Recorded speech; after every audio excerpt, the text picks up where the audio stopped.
नमस्कार। आप देख रहे हैं लाइव हिंदुस्तान चर्चा में जसबीर सिंह आप सबका स्वागत करता हूँ। और आज की चर्चा का विषय पंजाब सरकार के द्वारा तहसीलों में लगाए गए विशेष कैंप को लेकर है। पंजाब सरकार के द्वारा आयोजित किए गए कार्यक्रम के तहत जो है तहसीलों और सब तहसीलों में जो है विशेष कैंप लगाए जाएंगे, जिसके जरिए 31,000 पेंडिंग जो जमीनी जो विवाद है या इंतकाल के जो मामले हैं उनको निपटाया जाएगा। और लगातार ये डिमांड जो है वो की जा रही थी कि पंजाब की तहसीलों में जिस तरह से पेंडिंग केस पड़े हैं उनको निपटारे के लिए इस तरह के जो है कदम उठाए जाने चाहिए, जिसको लेकर पंजाब सरकार ने कदम उठाए हैं। और पंजाब के सीएम सरदार भगवंत सिंह मान ने ट्वीट कर पूरी जानकारी दी है। पहले भी ऐसा कैंप लगाया गया, दूसरी बार ये कैंप का आयोजन किया गया, जिसमें 31,000 जो जमीनी विवादों के जो मामले हैं, इंतकाल के जो मामले हैं वो निपटाए जाने हैं, जिसको लेकर सरकार ने जो है वो ऐलान किया है कि 15 जनवरी को ये विशेष कैंप जो है वो पंजाब की तहसील और सब तहसीलों में लगाए जाएंगे। इसी मुद्दे को लेकर विशेष चर्चा है और इस चर्चा में विशेष पैनल हमारे साथ है। इस पैनल में हमारे साथ में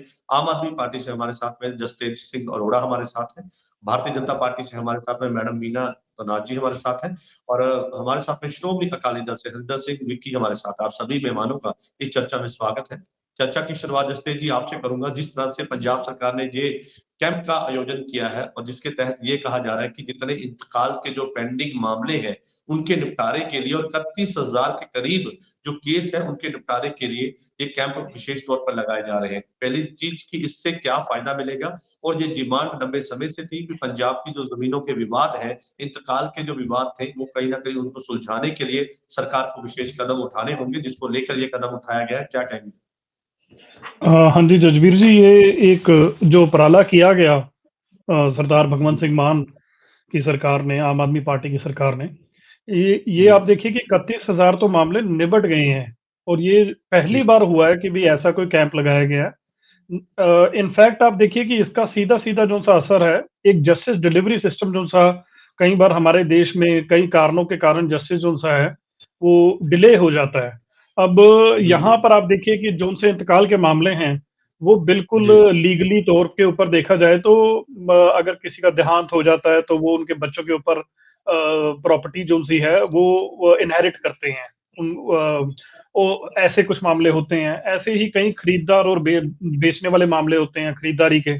तो उनके अंदर कई बारी इंतकाल जो उनसे हैं, वो काफ़ी सालों से आप लगाइए कि कई सालों से 10-10, 15-15 सालों से लटक भी रहे थे। तो उसके मतलब आप देखिए कि भी एक तो सोशल कॉन्सिक्वेंस होता है और एक उसका फाइनेंशियल कॉन्सिक्वेंस भी होता है। सोशल ये होता है कि भी मन के अंदर हमेशा यही रहता है कि ज़मीन आज तक जो सी है नाम पे नहीं चढ़ी और उसके लिए कई बारी तहसीलों में जाके लोग इधर-उधर ठोकरें भी खाते फिरते हैं। फिर 2 नंबर के आपको पता है कि करप्शन की भी जगह बन जाती है कि भी हाँ, वहाँ पे बहुत सारे ऐसे एजेंट खड़े हो जाते हैं बैठे-बैठे कि आपके नाम पे करा देंगे, ये हो जाएगा, ठीक हो जाएगा। फिर उसके बाद अगर वो नहीं अगर काम लीगली या इल्लीगली नहीं होता तो वो भी एक हताश होती है। तो एक तो आप ये लगाइए कि एक झटके के अंदर 31,000 जो उनसे हैं लोग और उस लोग नहीं सिर्फ इसको आप मानिए कि इंतकाल और उस इंतकाल से जो सा लाखों लोगों को उसका फ़ायदा होगा क्योंकि उससे एक तो ये सोशल जो सा एक दिमाग के अंदर आता है, एक रहता है कि भी एक अशांति सी रहती है, तो वो एक तो वो खत्म होगी। दूसरा ये है कि आप देखिए जस्टिस डिलीवरी सिस्टम जो-सा है, ये भी सोशल एक एस्पेक्ट है कि भी कहीं न कहीं किसी कारण करके जस्टिस जो-सा है वो डिले हो जाता है। तो उसके लिए आप चाहे कुछ भी देखिए कोई डिले के क्योंकि पीछे जब जसतेज जी, डिले के पीछे हुँ, एक और कारण भी है कि करप्शन, हुँ, क्योंकि हाँ, तहसीलों में बड़े पैमाने पे करप्शन जो हाँ, है वो अपने पैर हाँ, पसार चुका है। करप्शन के चलते ही बिल्कुल। लोगों को जब तक रिश्वत नहीं देते लोगों के काम नहीं होते। शहरों में हुँ, तो नॉर्मली लोग पढ़े लिखे हैं, हुँ, लेकिन ऐसे में हुँ, गांव में जहां पर लोग कम पढ़े लिखे हुँ, हैं, ग्रामीण इलाकों में, तो वहां पे करप्शन हुँ। के चलते ही उनके इंतकाल और उनके जो जमीनी जो पेपर है उनको जो है सीधे तौर पर सही ढंग से कानूनी प्रक्रिया के साथ नहीं किया जाता। हाँ, तो ये भी बिल्कुल एक वजह मैंने है। बिल्कुल करप्शन तो देखिए इस वक़्त जो सा तहसीलों के अंदर है, वो सबको मतलब उसको पिछले कई सालों में उस वो इस हद तक अपने जो से जड़ें हैं, वो लगा चुके हैं कि हर बंदा जब भी तहसील में एंट्री करता है, तो उसके दिमाग में ये बात होती है कि भी यार, अब यहाँ पर गए हैं तो कई हज़ारों रुपए तो वैसे निकल जाएँगे हाथ से। चाहे छोटा-सा भी एक पन्ना भी उन्होंने पलटना होता था, सरकारी अदारे ने, तो उसके लिए भी उनको ऐसा लगता था भी पैसे जो उनसे हैं देने पड़ेंगे। और लोगों के दिमाग के अंदर इस तरीके से करप्शन बैठ चुकी थी कि जिसको हम कहते हैं इंस्टीट्यूशनलाइज करप्शन, कि यार मतलब अगर किसी ने पैसे नहीं भी मांगे तो वो भी जाते जाते उसके हाथ में पैसे पकड़ा देता है, चल यार मेरी सिरदर्दी तो खत्म हुई। पर अब ये 31,000 मामले जो से इकट्ठे निपट गए हैं, इससे आप देखिए कि लोगों के फीडबैक बहुत पॉजिटिव आ रहे हैं। और दूसरा है फाइनेंशियल। फाइनेंशियल ये है कि कई बारी जब इंतकाल नहीं होता, जब नाम नहीं चढ़ती जमीन, तो उसके लिए जो उनसी लिमिट्स हैं, फाइनेंशियल लिमिट जो सी बैंक लिमिट बनाते हैं, उसके अंदर भी काफी प्रॉब्लम्स जो सी है किसानों को या और किसी तबके को वो फेस करनी पड़ती थी। पर अब ये जो से 31,000 मामले जो से एक ही दिन के अंदर जो से आप देखिए कि निपटारा हो गया शांति से, कोई लड़ाई नहीं, कोई झगड़ा नहीं। हाँ ठीक है, थोड़ी एडमिनिस्ट्रेटिव प्रॉब्लम्स आई होंगी। देखिए इस वक्त हमें काफी चीजों से जूझना पड़ रहा है। करप्शन एक तरफ, एक मेंटल जो सा इनर्शिया है जो सरकारी अदारों में पहले आ गया था कि भाई यार आज संडे वाले दिन भी काम करना पड़ेगा। आम दिनों में तो काम बेचारे मुश्किल से करते थे, संडे को भी करना पड़ रहा है। तो ये भी कई जगह पे हमें फेस करना पड़ा है, बट उसको भी हमने जो सा है दूर कर दी है। तो अब इससे उनकी छोटी-छोटी लिमिट्स मुश्किलों के साथ-साथ लेकिन लोगों को सहूलत देने का मकसद था सरकार का, और जिस तरह से ये लंबे केस जो है वो लंबे सालों के प्रतीक्षा के बाद सुलझाए गए हैं, उसको लेकर सरकार का ये कहना है कि हम पारदर्शिता के साथ ये काम कर रहे हैं ताकि लोक भलाई के लिए जो कदम उठाए जाते हैं उसका फायदा सीधे तौर पर लोगों को मिले। हमारे साथ में भारतीय जनता पार्टी से मैडम वीना तनाज जी हमारे साथ है। मैडम, आपने सुना जसतेज जी ने साफ तौर पर कहा कि इस तरह की तहसील और सब तहसील में जो कैंप लगाए गए हैं उसका मकसद एक है, करप्शन को रोका जाए और लोगों के जो मसले हैं उनको सुलझाया जाए। मैं जसतेज सिंह जी का पहले तो बहुत बहुत धन्यवाद करना चाहती हूँ कि इन्होंने यहाँ पर आपके सामने बैठकर ये एडमिट किया कि इनके राज के अंदर जो है तहसील कॉम्प्लेक्सेस में जो है करप्शन एग्जिस्ट कर रही है। इसके लिए मैं इनका बहुत बहुत शुक्रिया करना चाहती हूँ कि इन्होंने ये एडमिट किया। दूसरी चीज कि ये जो कैंप्स लगे, ये this is not for the first time, ऐसे कैंप्स पहले भी लगते रहे हैं, ये कोई नया इनिशिएटिव नहीं है। और जसबीर सिंह जी, एक मैं क्योंकि जसतेज सिंह जी खुद भी एक लीगल प्रोफेशन से हैं, तो एक अपने कॉन्स्टिट्यूशन के अंदर जो है एक सिस्टम है, लीगल सर्विस अथॉरिटी एक्ट 1987, उसके तहत जो है फ्रॉम द लोअर कोर्ट से लेकर एपेक्स कोर्ट तक जो एक सिस्टम है जिसमें नेशनल लीगल एड फंड जो है, चाहे वो नेशनल लेवल में, चाहे स्टेट में, चाहे डिस्ट्रिक्ट लेवल में, वो फंड आता है। और उसके तहत जो है जितने भी मैटर्स जिनमें कंप्रोमाइज हो सकते हैं या सेटल डाउन हो सकते हैं, उसका जो है उसके लिए हर डिस्ट्रिक्ट में परमानेंट लोक अदालत सेटल करी हुई है। और उसके साथ साथ हर साल जो है हर साल में जो है 4 बार in the end of third month, 3 महीने के बाद जो है सैटरडे के दिन जो है नेशनल लोक अदालत लगती है। और उस नेशनल लोक अदालत में जितने भी कोर्ट्स हैं, चाहे वो एसी फर्स्ट ग्रेड है, चाहे एसडीएम है, चाहे कलेक्टर कोर्ट है, और अपने सिविल कोर्ट्स, क्रिमिनल कोर्ट्स, जो भी मैटर जिसमें इजीली एमिकेबली जो है दोनों पार्टी बैठकर वो उस मैटर को सेटल कर सकती है, चाहे वो एमएससीटी मैटर है, चाहे मैट्रिमोनियल डिस्प्यूट्स है, या कोई भी क्रिमिनल छोटे केसेस है, या जिस तरह ये म्यूटेशन के मैटर्स हैं, ये सारे के सारे चलान के केसेस हो गए, सारे के सारे मैटर वहां सॉल्व होते हैं। और दूसरी चीज, जसतेज सिंह जी ने यहाँ पर एक चीज ये कही कि भाई जो ये कैंप लगा, मेरे ख्याल से 6 जनवरी 2024 को, और दे हैव टोल्ड कि 31,000 हमने वो केसेस सेटल किए। जसबीर सिंह जी, यदि हमें 31,000 को हम एक उसका हम उसको डिवाइड कर लें, तो पंजाब के अंदर 23 डिस्ट्रिक्ट्स हैं जो 5 डिवीजन के अंदर जो है डिवाइडेड है, और 93 तहसील्स हैं और 81 सब तहसील्स हैं। और यदि हम 93 तहसील्स और 81 सब तहसील को प्लस करते हैं तो दे कम अबाउट 174। और 31,000 को यदि हम मान लें कि हर डिस्ट्रिक्ट में एक तहसील और एक सब तहसील है, पर मेरे ख्याल से एक डिस्ट्रिक्ट में कहीं कहीं 4 सब तहसील्स भी होगी, अमृतसर, लुधियाना जैसे बड़े जो सिटीज है वहां पर। तो यदि हम ये भी मान लें कि हर डिस्ट्रिक्ट के अंदर एक तहसील और एक सब तहसील है, और यदि हम नंबर ऑफ केसेस लेते हैं तो एक सब तहसील या तहसील के अंदर जो है, जो 31,000 ये कह रहे हैं, दे कम अबाउट 29 केसेस। अब आप ये देखो कि उन 29 केसेस, एक तहसील में 29 केसेस, वो भी सिर्फ म्यूटेशन मैटर, जो लोगों का लीगल राइट है, यदि किसी की डेथ हो जाती है तो it is their legal right कि वो नेचुरल कोर्स में जो है ऑटोमेटिकली उनके नाम पे, उनके लीगल हेयर्स के नाम पे, unless they are not contested, तो वो ऑटोमेटिकली वो चढ़ने चाहिए। और ये एक पटवारी की उस कंसर्न उस जो विलेज है जहां पर उस व्यक्ति की डेथ हुई है या वो सेल डीड हुई है, तो वो उसके ऊपर नाम पर चढ़ना, वो उसकी एक तो उसका राइट है, लीगल राइट है जिसके नाम पे म्यूटेशन चढ़ना, और वो उसकी ड्यूटी है पटवारी की। बट यदि ये इतनी सारी ये पेंडेंसी रही पिछले 2 साल में, तो सबसे बड़ी बात तो इसमें ये है कि ये इनकी नाकामयाबी है। एक तरफ ये कहते हैं कि भाई हमारी बहुत ईमानदार सरकार है, हमने सारा एडमिनिस्ट्रेशन ठीक कर दिया है, और ऐसे इसमें यदि इतनी लंबी चौड़ी, वो भी म्यूटेशन के मैटर में, जहां पर आपस में कोई डिस्प्यूट नहीं है, ऐसे मैटर भी जो है वो यदि वो लटके हुए हैं, तो ये सोचने का विषय है। आप ये देखो, यदि इसके लिए यदि एक मेरे ख्याल सैटरडे के दिन इन्होंने कैंप लगाया, उसमें पूरी मशीनरी बैठी होगी वहां पर, तो उसके लिए कितना फंड इन्होंने अलॉट किया, ये तो बाद में निकलेगा कि उस सैटरडे के जो कैंप लगाया उसके लिए यदि अब कैंप लगाने में कितना फंड, देखिए पहला और दूसरा कैंप नहीं था, लगातार सरकार ये कह रही है कि हम ऐसे कैंप लगातार लगा रहे हैं ताकि लोगों को जो समस्या आ रही है वो समस्या ना आए। चलिए ठीक है, मैं आपके पास वापस लौटता हूँ। हरिंदर विक्की जी हमारे साथ हैं श्रोमणी अकाली दल से।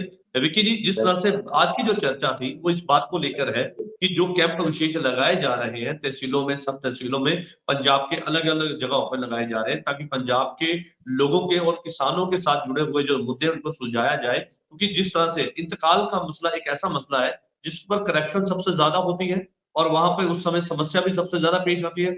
कचहरियों के चक्कर लगाने पड़ते हैं, तहसील के चक्कर लगाने पड़ते हैं, उसके बाद जाके कहीं उसका निपटारा होता है। लेकिन सरकार ने सीधे तौर पे अब जो है अप्रोच किया है और लोगों के साथ में कि आप आइए, एक टेबल पे बैठिए और अगर आपको कोई समस्या है तो उसका निपटारा किया जाएगा। सरकार ने दूसरी बार इस कैंप का आयोजन किया है। सरदार भगवंत सिंह मान पंजाब के सीएम ने इसकी ट्वीट करके जानकारी दी है कि 15 तारीख को जो है कैंप फिर से लगाया जाएगा और इसमें पंजाब के लोग जो है अपने इंतकाल, जमीनी विवाद जो है सुलझा सकते हैं। क्या कहेंगे, कैसे देखते हैं इस मुद्दे को? ये बहुत गंभीर मुद्दा है कि जो मतलब ये रजिस्ट्रियों का और बैन हुए हैं, जैसे इंतकाल बैन हुए हैं, इससे आम लोग के साथ किसानों को और जो हमारे एनआरआई भाई बहन हैं या देश विदेश में जहाँ भी रहते हैं उनको सबसे बड़ी प्रॉब्लम आती है, क्योंकि कोई अपॉइंटमेंट लेके उधर से आ जाता है। अब 2 साल हो गए सरकार को, ठीक है जी, और ये पेंडिंग केस 31,000 निपटाए हैं। चलो मान लीजिए हम अच्छी बात को अच्छा कहेंगे कि अगर निपट गए तो बहुत अच्छी बात है, लेकिन और भी कितने पेंडिंग केस जो पड़े हैं उनकी कोई केस चल रहा है या कुछ प्रॉब्लम है, वो भी तो देखना चाहिए ना। कई तो बिना मतलब वजह के ये इंतकाल रुके हुए हैं। जैसे हमारे एनओसी लेनी होती है, सबसे पहले रजिस्ट्री को अगर करवानी होती है किसी ने तो उसको एनओसी की जरूरत होती है। अब हमारे शहरों में जो चले जाओ तो वहाँ एनओसी की इतनी प्रॉब्लम नहीं है, वहाँ आराम से मिल जाती है। जैसे हमारे नगर कौंसिल यहाँ पे चले जाते हैं राजा सांसी, वहाँ भी एनओसी मिल जाती है। लेकिन अगर पुड्डा डिपार्टमेंट में ये जाओ आप तो सबसे बड़ी प्रॉब्लम होती है कि एनओसी नहीं मिलती। जब एनओसी नहीं मिलेगी तो रजिस्ट्री नहीं होगी, अगर रजिस्ट्री नहीं होगी तो आम आदमी जो बहुत खराब होगा। मतलब साल से पेंडिंग पड़ी है एनओसी जो पुड्डा की है। और पुड्डा का ये रूल्स है कि जितनी भी आपने फीस आपकी बनती है प्लॉट की या जमीन की, वो सारी पहले जमा करवानी पड़ती है। हमारे नगर कौंसिल में जो सिटी में आता है ना, वहाँ सबसे सारा काम करके लास्ट में हम एनओसी की फीस जमा करवाते हैं। लेकिन पुड्डा का ये रूल है कि पहले फीस और उसमें कुछ भी अड़चन आ जाए, कोई प्रॉब्लम आ जाए, 6-7 हाथों से टेबल से वो गुजरती है फाइल, एक की जगह भी प्रॉब्लम आ गई तो आपकी फीस जो है नॉन रिफंडेबल होगी पुड्डा के। और सरकार को चाहिए कि पहले ये एनओसी खोलें। और सबसे जो बड़ी प्रॉब्लम है लोगों की, एनओसी लोगों की सालों से रुकी हुई है क्योंकि एनओसी नहीं मिल रही। और जो कैंप की बात इन्होंने करी है कि कैंप के अभी भी आप देख लो कि कितने लोग हैं जो खज्जल खुआर मतलब हो रहे हैं।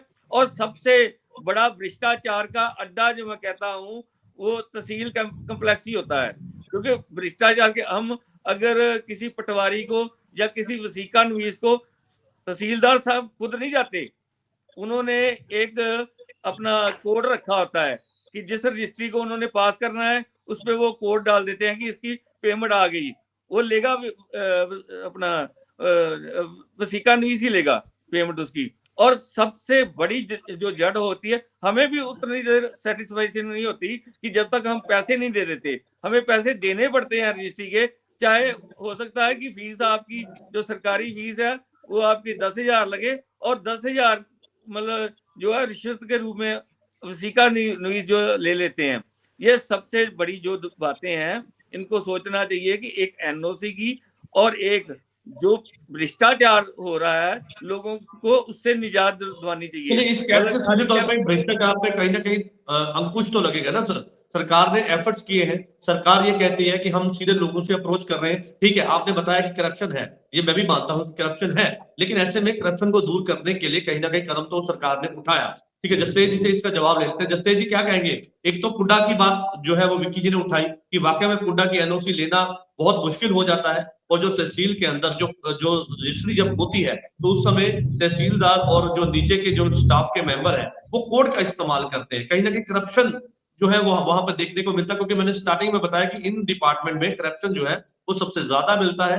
जब तक आप पैसा रिश्वत नहीं दोगे आपका काम जो है वो नहीं हो पाएगा। उसको लेकर सरकार ने एक एफर्ट तो किया है, लेकिन आगे की रणनीति कैसी रहने वाली है? देखिए, एनओसी का जहां तक सवाल है, वैसे आज का मुद्दा देखा जाए तो हम इंतकालों के ऊपर था, बट एनओसी देखिए पुड्डा की सिर्फ एक टाइप की नहीं होती, कई टाइप की होती है। इंडस्ट्रियल की अलग होती है, रेजिडेंशियल की अलग होती है। तो एनओसी का जो सा मुद्दा है ये आपका नहीं है, एनओसी काफी पहले से बंद चल रही है। इनफैक्ट कैप्टन साहब के सरकार के दौरान भी ये बंद हुई थी, फिर खुल गई थी, फिर बंद हुई थी, फिर खुल गई थी। तो ये रूल्स एंड रेगुलेशंस के ऊपर थोड़ा सा इशू आता है कि जहां पर लगता है कि भी कुछ रूल्स एंड रेगुलेशन चेंज करने पड़ेंगे, या कहीं पर अगर एनओसी की दुर्बरत ज्यादा होनी शुरू होगी तो कई बारी कुछ इलाके हाँ पॉलिसी सी है, तो वो ऐसा नहीं है कि भी बंद ही पड़ी है, एनओसी खुली भी है बीच में, फिर उसके बाद फिर कई बारी बंद भी हुई है।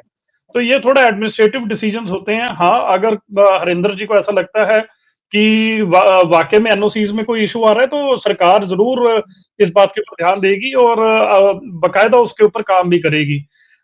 दूसरी बात ये कि भी इन्होंने बात कही कि इन्होंने तो मेरे ख्याल से कुछ और टॉपिक समझ लिया। ये कहते हैं कि इंतकाल बंद हो गए हैं, इंतकाल बंद नहीं हुए हैं।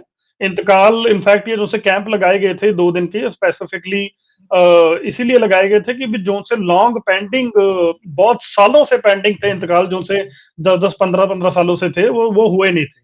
अब मैं मतलब अब मीना तरनेज जी की तो बात का मैं क्या जवाब दूं, जिनको यही नहीं पता कि भी किस मुद्दे के ऊपर ये टिप्पणियां दे रहे हैं, किस बेस पे दे रहे हैं। मतलब मुझे ऐसा लगता है कि भी इनको फर्क ही नहीं पता कि भी नेशनल लोक अदालत और ये जो सी है, ये लोक अदालत नहीं है। ठीक है, और ये मैं इनकी नॉलेज में ला देता हूँ मीना जी की, ये अच्छे से पढ़ ले पंजाब के बारे में, शायद ये बाहर से बैठते हैं तो पंजाब का ये डेमोग्राफी और ज्योग्राफी और इसकी हिस्ट्री के बारे में इनको पता होना चाहिए कि ऐसे कैंप पहली बार लगे हैं जजवीर जी। मैं आपको यकीनी तौर पे कह रहा हूं, आपके डिबेट पे आने से पहले मैंने कम से कम हर जगह फोन करके पूछा, इसके अंदर जुडिशियल इंटरवेंशन बिल्कुल नहीं है। और जिस ये नेशनल लोक अदालत से ये खुद कंफ्यूज हो गई है कि नेशनल लोक अदालत जो सी है वो एक अलग है, वो एक एक्ट है, ये उसके अंदर नहीं हुए हैं।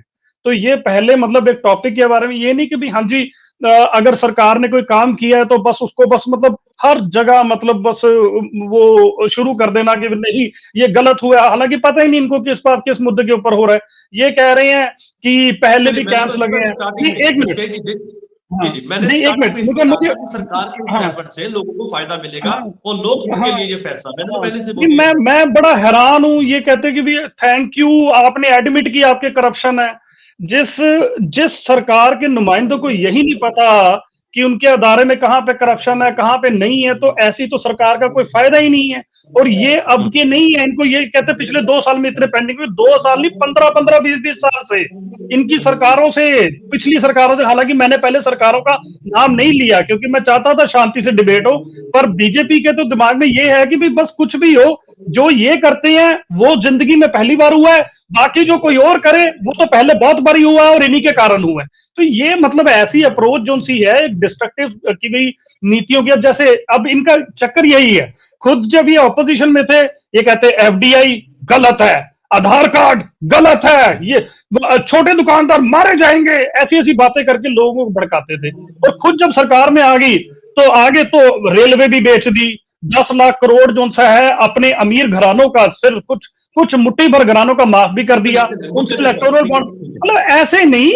हम अगर बैठे हैं कंस्ट्रक्टिव डिबेट डिस्कशन, हरिंदर जी ने भी बात की एनओसी की और मैंने सिर मत्थे ली कि हाँ जी हरिंदर जी की इतनी बात ठीक है, एनओसी की बात इनकी गंभीर है मुद्दा, क्योंकि करप्शन जो सी है वो जिवें असं पंजाबी हड्डा च वड़ गई है।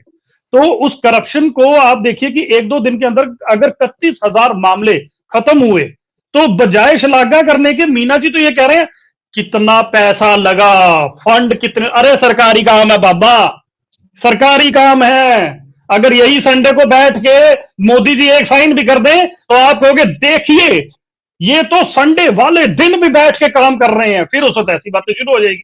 मतलब सरकार जो उनकी दूसरी पार्टी करे वो उसको 2 मिनट में लिखित कर दो कि भी हाँ जी कितना पैसा लगा होगा, देखो अरे सरकार काम कर रही है भाई, आपकी तरह नहीं है कि इतने सालों से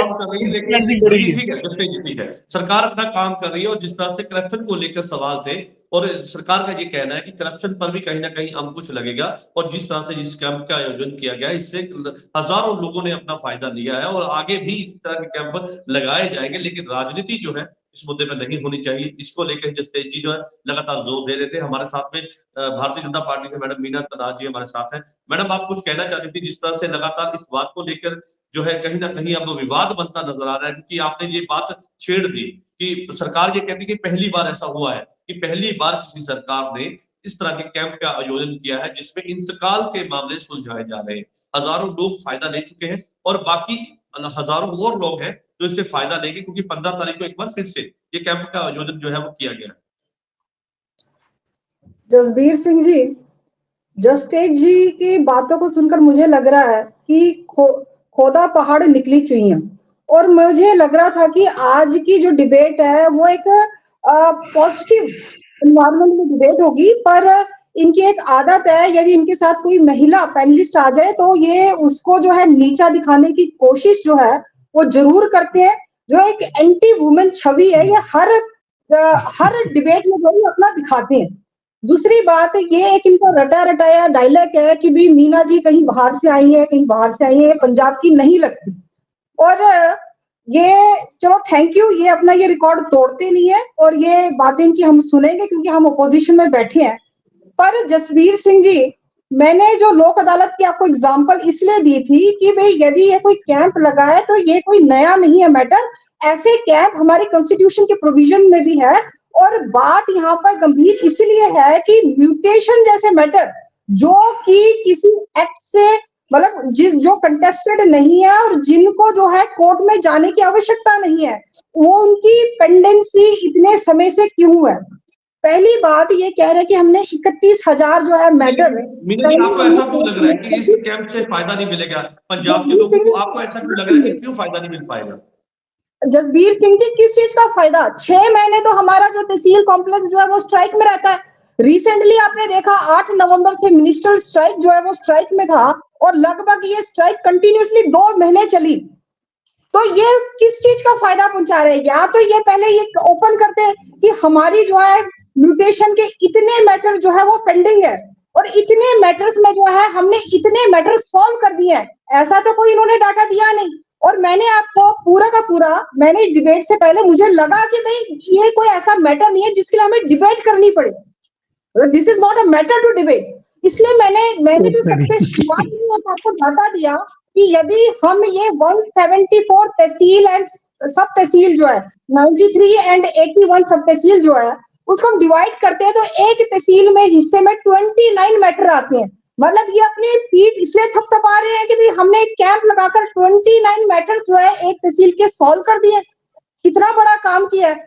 आप ये सोचो कि पिछले 2 साल से यदि आपका पटवारी काम नहीं कर रहा है, यदि आपका तहसीलदार काम नहीं कर रहा और म्यूटेशन जैसे मैटर को जो लटकाया जा रहा है तो इनकी एडमिनिस्ट्रेशन कहाँ खड़ी है, ये सोचने का विषय है।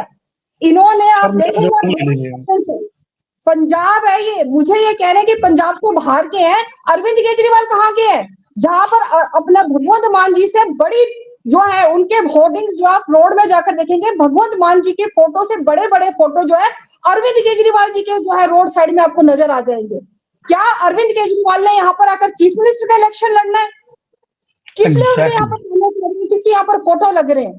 तो ये देखो, ये कोई पॉलिटिक्स नहीं है ना, ये कोई वोट लेने का गेम है।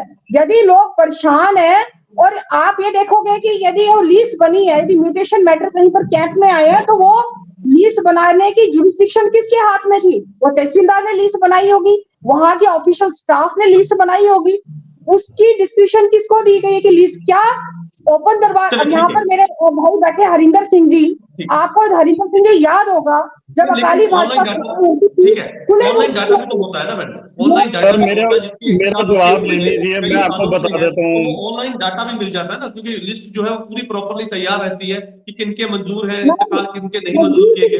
जसवीर सिंह जी जो नीचे लेवल में है, कलेक्टर कोड तक मैक्सिमम पंजाब में कहीं पर भी ऑनलाइन डाटा अवेलेबल नहीं है। जसतेज जी यहाँ पर बैठे, यदि प्रूव कर दे तो मैं मान लूंगी। आपको किसी वहां पे कॉस्ट लिस्ट मांगनी पड़ेगी और आपको अपने केसेस वहां ढूंढने पड़ेंगे। There is no online data in the tehsil level के जो है कलेक्टर कोर्ट तक के लेवल। बिल्कुल, आपने सवाल पूछे, उनके जवाब लेंगे। ठीक है, आपने सवाल पूछे, उनके जवाब में जसतेज जी से जरूर लूंगा, लेकिन उससे पहले हरिंदर जी का, जसतेज जी मैं लौटूंगा आपके पास, हरिंदर जी का एक रिएक्शन ले लूं। विकी जी क्या कहेंगे? क्योंकि सरकार सीधे तौर पर ये कहती है कि लोगों के फायदे के लिए हमने इस तरह के कैंप का आयोजन किया है, जैसे मीना तराज जी कह रहे हैं कि इससे कुछ ज्यादा फायदा नहीं लोगों को मिलने वाला है। आपको क्या लगता है कि पंजाब और खास तौर पे ग्रामीण इलाकों में, क्योंकि इंतकाल को लेकर कई समस्या रहती है, और इस कैंप के जरिए एक ही छत के नीचे वो अपने मसले और अपने जो पेंडिंग केस है जो कि इंतकाल मंजूर नहीं हो पाए या फिर किसी और वजह से वो रुके हुए हैं, तो क्या आपको नहीं लगता कि वो एक दिन में या फिर उसका हल निकल सकता है? तो सब सीधे तौर पे उन लोगों का फायदा होगा, क्योंकि कैंप लगाया गया तो लोगों की सहूलत के लिए लगाया गया ना। सर ये जैसे आप बता रहे हो कि इतने मतलब हजारों जो पेंडिंग पड़े हैं इंतकाल, तो उसका कारण भी तो देखना चाहिए कि क्या कारण है, ये पेंडिंग क्यों पड़े हैं। मान लो किसी के फादर मदर की डेथ होगी, वो मतलब वो 70-80 साल के थे, उनका मतलब जहाँ आज से 20 साल पहले उसकी डेथ हुई, तो उसका उन्होंने डेथ सर्टिफिकेट नहीं बनाया, तो उनका जो है लीगली वो नहीं चढ़ेगा जब तक वो डेथ सर्टिफिकेट नहीं देंगे। तो ऐसे छोटे छोटे इश्यू जो है वो भी देखने चाहिए कि ये क्यों नहीं चढ़ रहे।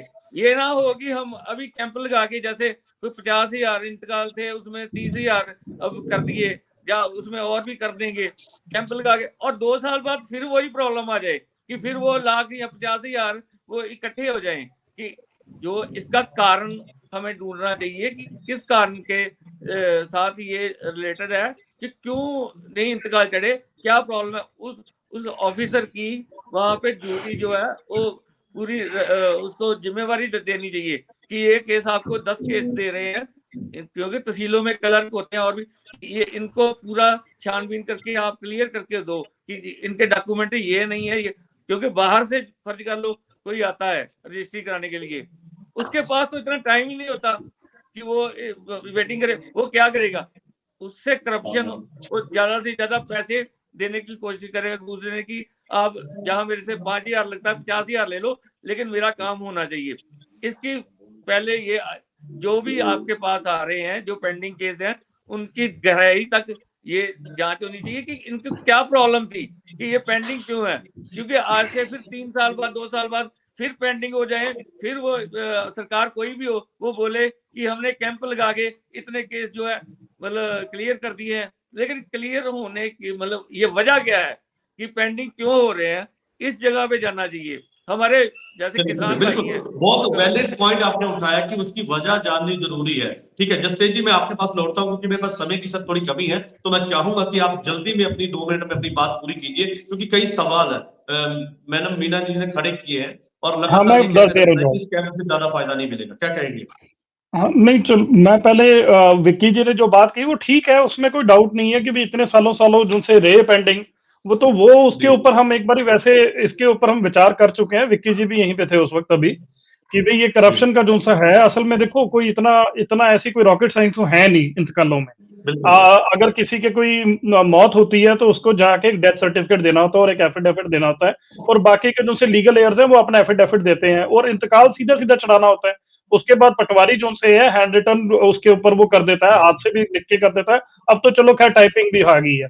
तो इतनी से छोटे से काम के लिए जो असल में किसी को वेट नहीं करनी चाहिए, लोगों को इतने इतने सालों तक वेट करनी पड़ रही है। 15-15 20 साल 2002 का भी मामला है जो सा अभी तक कई मामले जो से सुलझाए गए हैं। तो ये है तो करप्शन ही है ना पीछे, क्योंकि दिमाग मतलब इंस्टीट्यूशनलाइज हो गया करप्शन, जिन्हों से पंजाबी कहने हड्डा च वड़ गई है करप्शन, कि भाई अगर कोई तहसीलदार लगता है तो उसके तो दिमाग में ये होता है यहाँ पर मैं कितने पैसे कमाने हैं, तो उसी को एक ही झटके के अंदर खत्म करने की कोशिश की गई है। और आगे भी अगर हरिंदर विक्की जी ने जैसे किया है, कमी बताई है, उसके ऊपर भी काम चलेगा। एनओसी के ऊपर भी काम चल रहा है और उसके ऊपर भी इनको जल्दी ही रिजल्ट आता हुआ दिखेगा। अब मीना तरनेश जी का मैं वही कहूं कि भी अब इनको जो मिनिस्ट्रियल स्टाफ और तहसील में कौन सा स्टाफ होता है इनको फर्क ही नहीं पता। मैं क्या इनकी बातों में जवाब दूं? आप सुन लीजिए, आप बीच में मत बोलिए। देखिए असल में ये ना इनको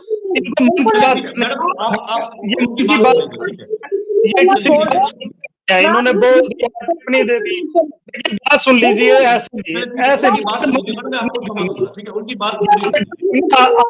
आपको बहन मेरी आपको गलत बोलने का दे देंगे, बोलने का गंदी शब्द यूज करने का आपको टाइम मिलेगा, कर लेना अपने टाइम पे, फिर मैं आपको नहीं बोल दूंगा। उनकी बात पूरी होने दीजिए, क्योंकि आप जब आपस में एक दूसरे में बोलते हैं तो किसी को भी आपकी बात समझ में नहीं आएगी। हाँ, अब जैसे इन्होंने कहा कि भी मिनिस्ट्रियल स्टाफ, देखिए मिनिस्ट्रियल स्टाफ नहीं है वहां पर जो सा ये तहसीलों का जो सा काम करता है।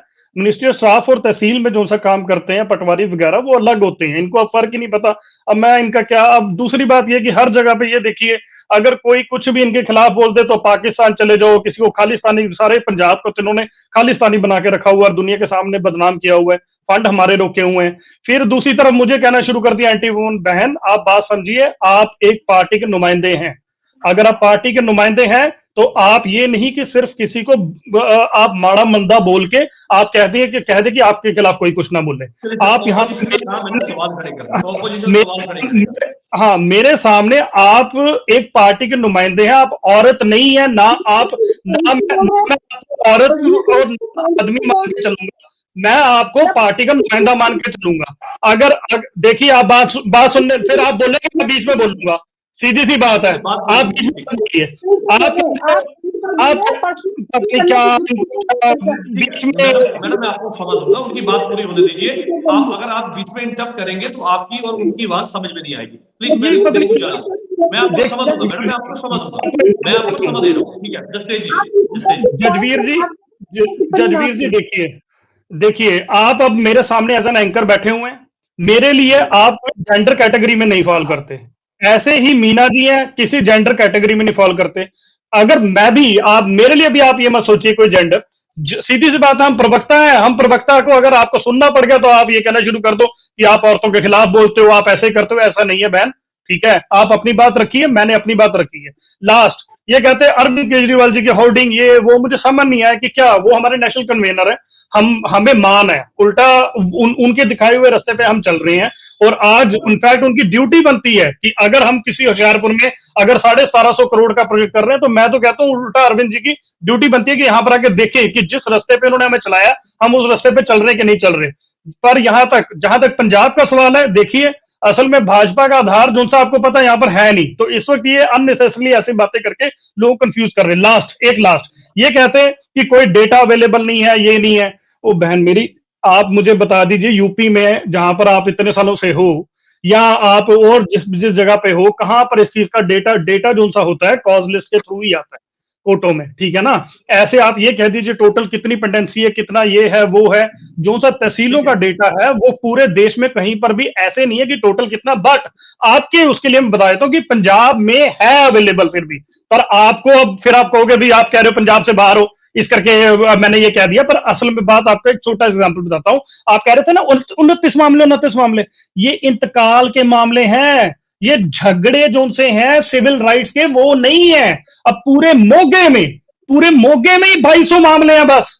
अब आप कहोगे ये तो कहां से ले आए डेटा, आप अखबारें खोल के देख लीजिए, 2248 मामले पूरी डिस्ट्रिक्ट मोगा में है और उसमें से 900 मामले एक दिन में सुलझा दिए गए। और प्लीज थोड़ा सा मतलब ऐसे नहीं कि भी हाँ आपको सिर्फ हमारी नखेदी करनी है, बुराई करनी है तो जो मर्जी डेटा, मिनिस्ट्रियल स्टाफ को आपने कंफ्यूज कर दिया उससे कि मिनिस्ट्रियल स्टाफ तो स्ट्राइक पे बैठा, मिनिस्ट्रियल स्टाफ का तहसील का जो सा है उसका 1% भी हिस्सा नहीं है। ठीक है जसतेज जी, ठीक है। मैडम मीना तराज क्या कहेंगे मैडम, आपके एक सवाल का जवाब दिया गया। जसबीर सिंह जी, उन्होंने कहा कि अरविंद केजरीवाल हमारे जो है मुखिया है इसलिए उनकी फोटो लगती है। यदि पंजाब में सरकार कोई काम करती है, यदि अरविंद केजरीवाल इनके मुखिया होंगे तो इनके पार्टी के मुखिया सरकार के मुखिया नहीं है।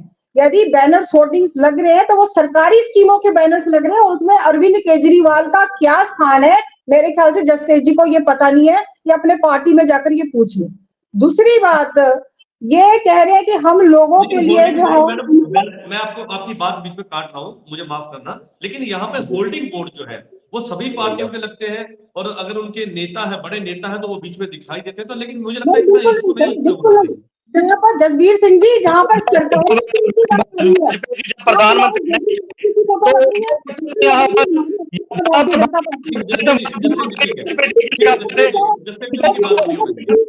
करते रहते किसी चीज।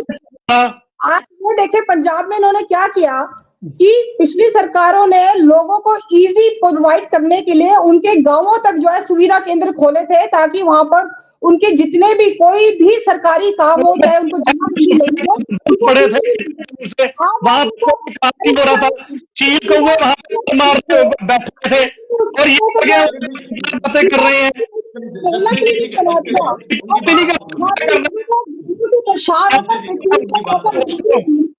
लगानी पड़ रही है। आप देखो उनका हाल, सुबह 5 बजे ऐसी सर्दी में जाकर वहां पर लाइन में लगे होते हैं और शाम के 6 बजे तक उनकी बारी नहीं आती। ये लोगों के लिए लोग क्या बातें कर रहे हैं भी है पंजाब। एक मिनट बात सुन ले, बारे में बात करनी, आप क्या कहाँ पे नहीं लग रही है, किस चीज की आप कर रहे हैं, आपको जिस चीज का लगे हुए बीच में कुछ लेना देना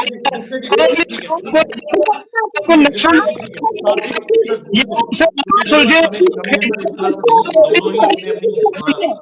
मुझे इसका फिर ठीक है मैडम मीना, ठीक है आपकी बात आ गई।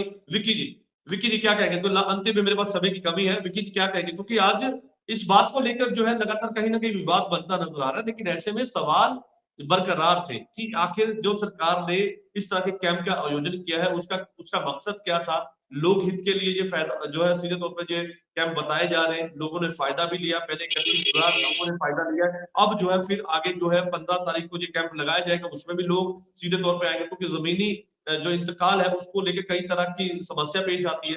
ग्रामीण इलाकों में, जैसे मैंने आपको पहले बताया, ग्रामीण इलाकों में जिस समस्या ज्यादा रहती है, तो ऐसे में सीधे तौर पर फायदा तो लोगों का है, लेकिन यहाँ पर ऑपोजिशन सवाल खड़े कर सकती है क्योंकि उनका एक दायित्व है, उनका एक रहता है कि वो सवाल खड़े करेंगे। लेकिन ऐसे में जब सरकार कुछ ऐसा अच्छा लाए तो उसकी आपको नहीं लगता कि उसके उस कदम की जो है शलाघा करनी चाहिए?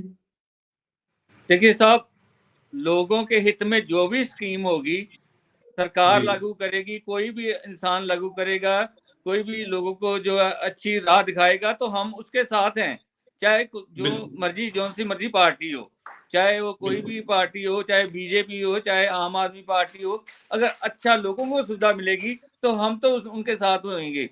लेकिन अगर सुविधा के नाम पे सिर्फ इन्होंने अपनी एडवर्टाइजमेंट ही करनी है, किसी पार्टी की बात कर रहा हूँ, तो वो मतलब पंजाब के लोग उसे भी देख रहे हैं अच्छी तरह, और इन कैंपों का आने वाले दिनों में सारा पता चल जाएगा, खाका तैयार हो जाएगा कि ये अच्छे थे, इनको किन किन लोगों को बेनिफिट हुआ है, किन को नहीं हुआ। अगर बेनिफिट हुआ तो फिर बहुत अच्छी बात है।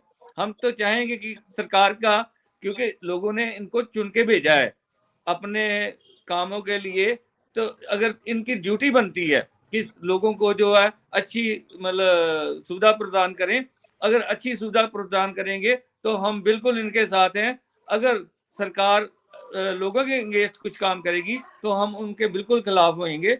और हम तो यही कहते हैं कि सरकार को अच्छा काम करने चाहिए। और ये अगर कैंप लगाते हैं, कोई ये नहीं कि इसी फील्ड में, सभी फील्ड में कैंप लगने चाहिए कि ये, लेकिन लोगों को सुविधा होनी चाहिए बस, कि लोगों को अगर सुविधा होगी तो लोगों हम को बिल्कुल। सुविधा होनी चाहिए, मैं इस बात से सहमत हूँ। और आने वाले समय में इससे कितना लोगों को फायदा मिलेगा, इस कैंप से कितना फायदा मिलेगा, ये समय के गर्भ में है। लेकिन सरकार का ये दावा है कि इस तरह के कैंप जो है वो आम लोगों के लिए जो है कहीं ना कहीं संजीवनी का काम करते हैं, कि इंतकाल का वो मसला है, जमीनी जो पेपर है उसको लेकर कई बार जो है जो लोग हैं वो कचहरियों के चक्कर लगाते हैं, तहसील के चक्कर लगाते हैं, लंबे समय की प्रतीक्षा करते हैं, उसके लिए जो है अपने पेपरों को ठीक करवाने के लिए कहीं कहीं रिश्वत का इस्तेमाल भी करते हैं। तो उसको लेकर सरकार ने ये कैंप का आयोजन किया है कि सीधे तौर पर जो है सरकार और जो लोग हैं उनकी कनेक्टिविटी आपस में बढ़े, और जो है बीच का जो रास्ता है वो उसको खत्म किया जाए और करप्शन को खत्म किया जाए। इसी को लेकर आज की विशेष चर्चा थी। आप सभी मेहमानों का इस चर्चा में जुड़ने के लिए धन्यवाद है। कल नई चर्चा में आपके साथ फिर से जुड़ूंगा। तब तक के लिए इजाजत, धन्यवाद।